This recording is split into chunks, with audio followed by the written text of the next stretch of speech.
ভয়াবহ আগুনে ভস্মীভূত কালনার পূর্বিতান শিশু উদ্যান। এবারে আগুনে পুড়ে ভস্মীভূত হলো কালনার পূর্বিতান শিশু উদ্যান। আগুনের লেলিহান শিখায় জ্বলে পুড়ে ছাই হলো টয় ট্রেন, ম্যাজিক রুম সহ মনোরঞ্জনের আনুষঙ্গিক।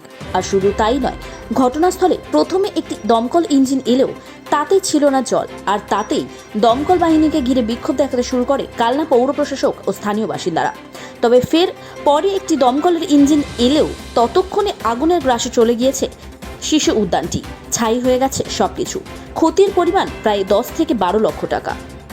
এটা এইভাবে বলা যাবে না, কারণ এসে যেটুকু দেখলাম, কারণ পার্ক প্রায় ধরুন 9 মাস ধরে বন্ধ আছে, বন্ধ রাখা আছে। ওই মহামারী পরিস্থিতির পর থেকে কিন্তু পার্ক খোলা হয় না। সকালবেলা শুধুমাত্র আমাদের 2জন এমপ্লয় আছে যারা হচ্ছে যে সকালবেলা এসে পরিষ্কার পরিচ্ছন্ন করে। আজকেও তারা করে গেছে 11টা পর্যন্ত। এখন সবটাই তদন্ত সাপেক্ষে ব্যাপার, কিভাবে ধরলো, যেটা আগুন লেগেছে এটা হচ্ছে। অনুমান কি করছিলাম?